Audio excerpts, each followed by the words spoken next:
edukasi di kedua destinasi dalam meningkatkan pengetahuan dan keterampilan anak-anak usia sekolah dasar. Dengan menganalisis faktor-faktor yang mempengaruhi kepuasan pengunjung, penelitian ini diharapkan dapat memberikan rekomendasi untuk mengembangkan proses edukasi yang lebih efektif di masa depan. Tujuan dari studi banding ini yang pertama membandingkan konsep dan tujuan edukasi dari TMII dan Kidzania. Yang kedua, menganalisis target pasar masing-masing destinasi. Yang ketiga, mengevaluasi strategi pemasaran yang diterapkan oleh kedua destinasi.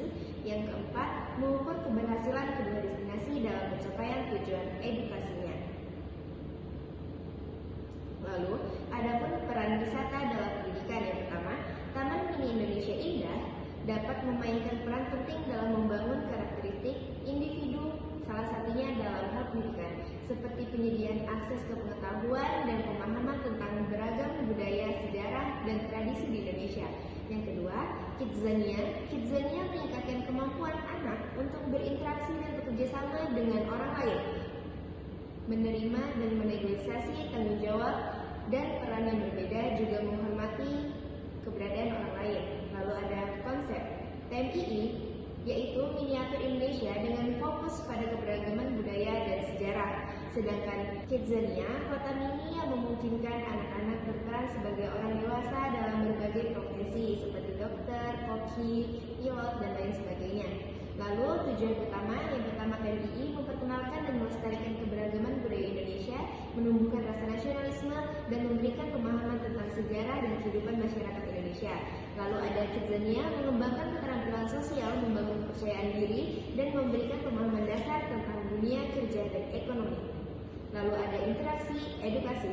Yang pertama, TMII melalui anjungan daerah yang menampilkan rumah adat, pakaian tradisional, kesenian, dan kerajinan tangan dari berbagai provinsi di Indonesia, juga melalui museum dan pertunjukan budaya. Lalu Kidzania melalui aktivitas role playing di berbagai establishment, misalnya rumah sakit, restoran, bandara, dan sebagainya lagi, yang dirancang untuk mempelajari oleh anak-anak. Perbedaan utama, ada fokus. TMII lebih fokus pada budaya dan sejarah Indonesia, sedangkan Kidzania lebih fokus pada pengembangan keterampilan sosial dan pemahaman tentang dunia kerja. Lalu target audiens TMII. Saya Aprilia Hadiza. Di sini saya akan melanjutkan materi dari rekan saya, yaitu ada target pasar dari Taman Mini Indonesia Indah dan Kidzania. Target pasar utama dari TMII yang pertama ada keluarga dan anak usia 4-25 tahun. Yang kedua ada pengunjung lokal maupun wisatawan domestik. Yang ketiga ada pengunjung yang ingin menikmati pengalaman wisata edukatif dan budaya seperti pengenalan rumah adat, pakaian tradisional, dan miniatur Indonesia. Adapun segmen pasar dari TMII, yang pertama ada wisatawan domestik, yang kedua ada wisatawan asing, yang ketiga ada sekolah atau kelompok yang ingin melakukan wisata edukatif. Adapun target utama dari Kidzania, yang pertama ada anak-anak yang ingin mencoba beragam profesi melalui permainan interaktif dan edukatif. Yang kedua ada keluarga muda, terutama orang tua yang menginginkan anak-anaknya memiliki kegiatan sekaligus menyenangkan bagi anak-anaknya. Adapun segmen pasar dari Kidzania sendiri, yang pertama ada keluarga dan anak-anak kelas menengah ke atas, yang kedua ada orang tua yang peduli dengan pendidikan anaknya, yang ketiga ada sekolah atau kelompok anak-anak yang ingin belajar tentang profesi dalam bentuk menyenangkan. Yang kedua, bagaimana cara kedua wisata ini menjangkau target pasarnya. Nah, untuk Taman Mini Indonesia Indah sendiri, yaitu dengan promosi melalui saluran tradisional dan digital, seperti iklan-iklan pada TV atau akun-akun sosmed yang sekarang banyak beredar. Yang kedua, ada kemitraan dengan sekolah atau lembaga pendidikan, yang mana kita bekerja sama dengan sekolah-sekolah untuk mempromosikan tentang wisata TMII sendiri. Yang ketiga ada event atau festival budaya.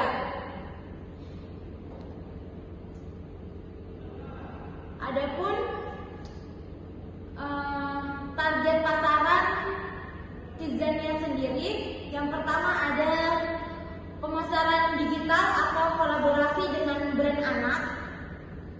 Yang kedua ada program loyalitas dan paket diskon. Yang ketiga ada kemitraan dengan sekolah. Yang ketiga ada apa yang membedakan preferensi pengunjung pada kedua wisata. Preferensi pengunjung pada TMI sendiri yaitu ada peran pertama yang di dalamnya ada keluarga yang mencari wisata budaya atau sejarah. Yang kedua ada sekolah-sekolah yang ingin memberikan pengalaman pendidikan tentang kebudayaan Indonesia. Yang ketiga ada wisatawan domestik yang ingin lebih mengenal Indonesia tanpa harus berkeliling seluruh dunia.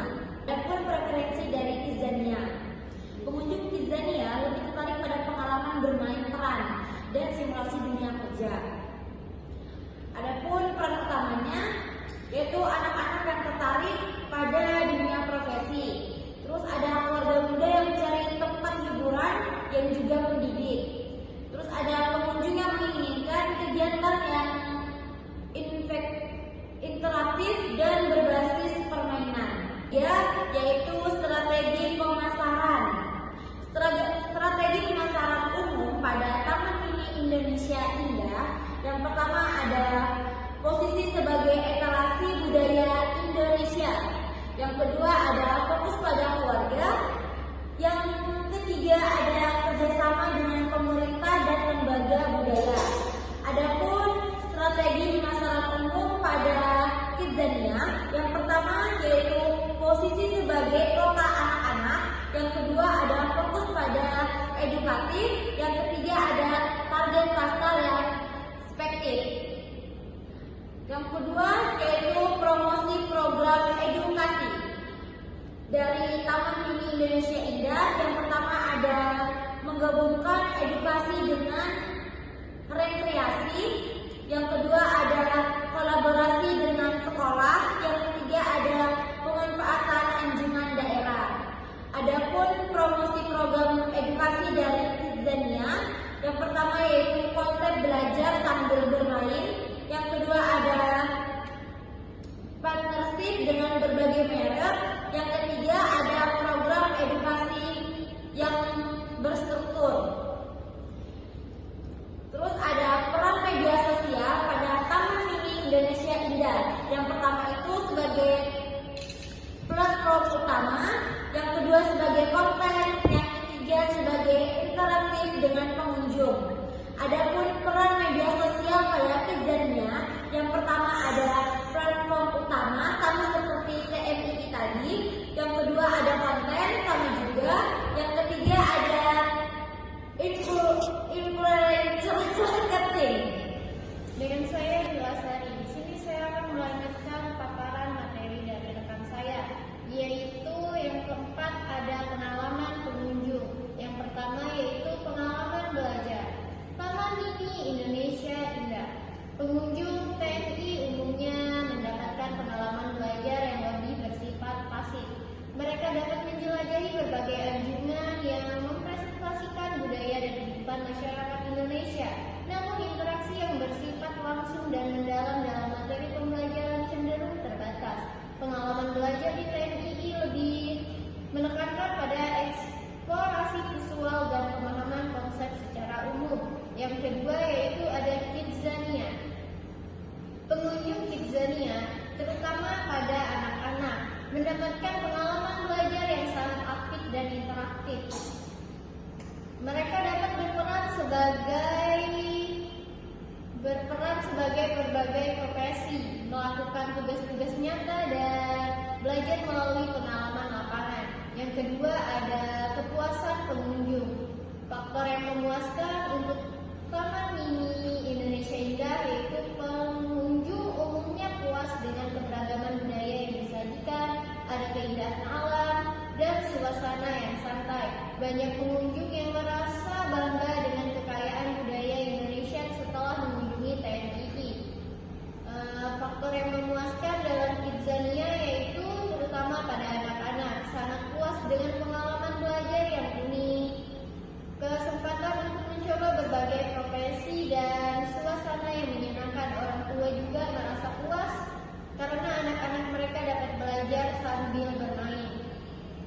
Faktor yang tidak memuaskan pada Taman Mini Indonesia Indah yaitu ada beberapa pengunjung merasa puas dengan fasilitas yang kurang terawat, kurangnya informasi yang mendalam tentang setiap anjungan, dan kurangnya aktivitas interaktif.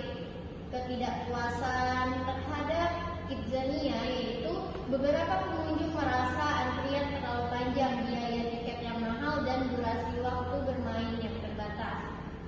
Yang ketiga ada pengukuran kepuasan pengunjung. Yang pertama yaitu Taman Mini Indonesia. Biasanya mengukur kepuasan pengunjung melalui survei kepuasan, kotak saran, dan analisis media sosial.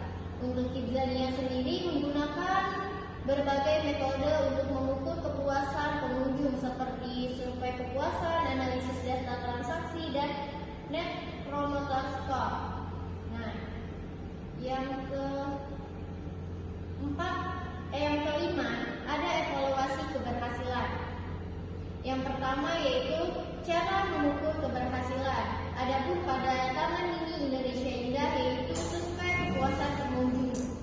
Biasanya melakukan survei terhadap pengunjung untuk mengetahui tingkat kepuasan mereka terhadap program edukasi yang ditawarkan.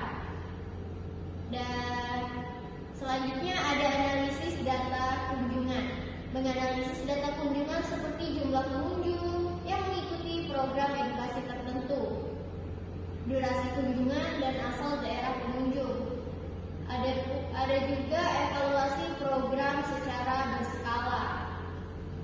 Secara berkala melakukan evaluasi terhadap program edukasi yang sedang berjalan baik dari segi materi, metode penyampaian maupun sarana dan prasarana yang digunakan.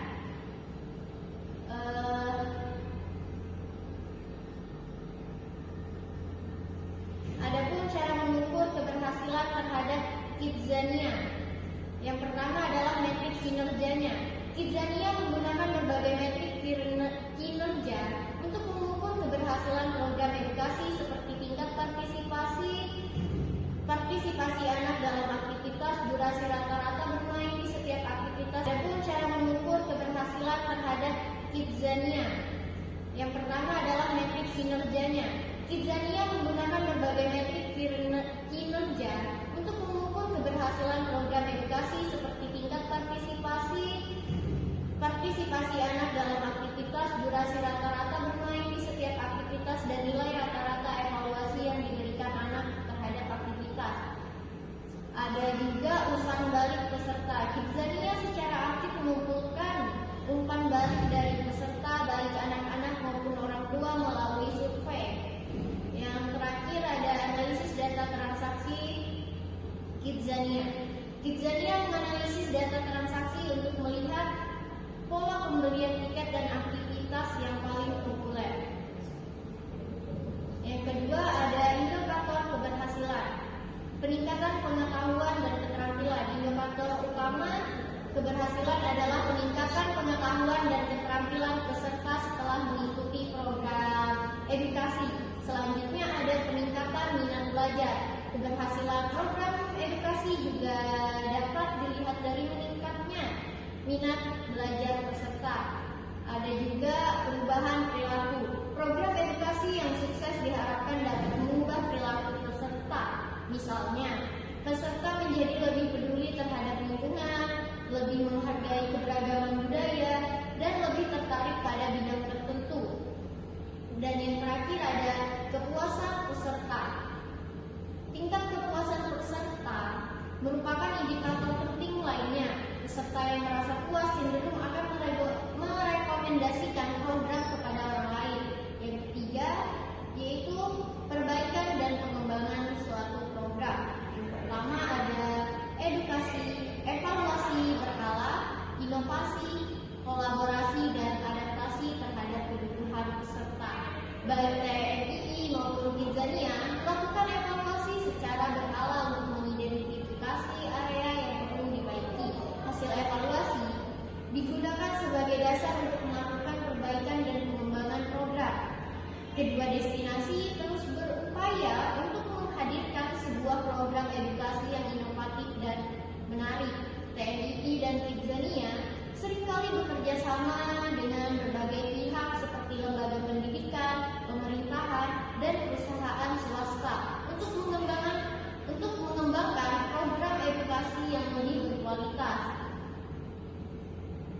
terakhir, kedua destinasi berupaya untuk menyesuaikan program edukasi dengan kebutuhan dan minat peserta.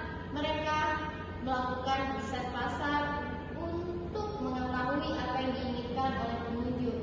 Sekian dari saya, selanjutnya akan dipaparkan materi oleh rekan saya yaitu Dela Fadila. Baik, saya akan melanjutkan materi dari rekan saya, yaitu perbandingan kasus. Yang pertama, manajemen pengunjung. Dari TMII memiliki area luas yang besar dan beragam wahana, sehingga manajemen pengunjung menjadi tantangan. Kasus yang sering terjadi adalah antrian panjang, terutama pada hari libur dan musim libur. Contoh kasus pada antrian panjang di wahana kereta gantung atau di anjungan daerah. Selanjutnya, di Kidzania memiliki konsep edukasi yang interaktif, sehingga jumlah pengunjung yang dapat dilayani dalam suatu waktu terbatas. Kasus yang sering terjadi adalah pembatasan akses ke wahana karena kapasitas yang penuh. Contohnya, perbatasan ke akses wahana, dokter atau pilot karena kapasitas yang penuh. Selanjutnya, keamanan dan keselamatan. TMII memiliki berbagai wahana seperti kereta gantung dan perahu yang memerlukan perhatian khusus terkait keamanan. Kasus yang pernah terjadi adalah kecelakaan pengunjung akibat kurangnya pengawasan atau kondisi wahana yang tidak mampu. Contoh kasus yang terjadi di TMII pada saat itu kecelakaan wahana pada kereta gantung dan perahu. Di Kidzania memiliki wahana yang dirancang untuk anak-anak, sehingga keamanan dan keselamatan menjadi prioritas utama. Kasus yang mungkin terjadi adalah cedera anak akibat kurangnya pengawasan atau penggunaan alat yang tidak tepat. Selanjutnya, edukasi dan kualitas program. TMII menawarkan berbagai program edukasi seperti pertunjukan budaya dan pameran sejarah. Kasus yang sering terjadi adalah kurangnya keterlibatan pengunjung dalam program edukasi. Contoh kasus, pengunjung hanya menonton pertunjukan tanpa berpartisipasi aktif. Selanjutnya, di Kidzania memiliki program edukasi yang dirancang untuk memberikan pengalaman langsung pada anak-anak. Kasus yang mungkin terjadi adalah materi edukasi yang tidak menarik atau tidak sesuai dengan usia anak. Contohnya, anak merasa bosan dengan materi edukasi atau tidak memiliki konsep yang diajarkan. Selanjutnya, faktor lingkungan. TMII memiliki lingkungan yang besar sehingga menjaga kebersihan dan kerapian menjadi tantangan. Kasus yang sering terjadi adalah sampah berserakan dan fasilitas yang rusak. Contoh kasus sampah berserakan di area taman atau fasilitas yang rusak akibat vandalisme. Di Kidzania memiliki desain yang modern dan bersih. Kasus yang mungkin terjadi adalah kerusakan fasilitas akibat kurangnya perawatan penggunaan yang tidak tepat. Contoh kasus adalah kerusakan wahana atau fasilitas akibat kurangnya perawatan atau penggunaan yang tidak tepat. Sekian dari saya. Assalamualaikum warahmatullahi wabarakatuh. Sekian pemaparan materi dari kelompok kami, kurang dan lebihnya kami mohon maaf. Wassalamualaikum warahmatullahi wabarakatuh.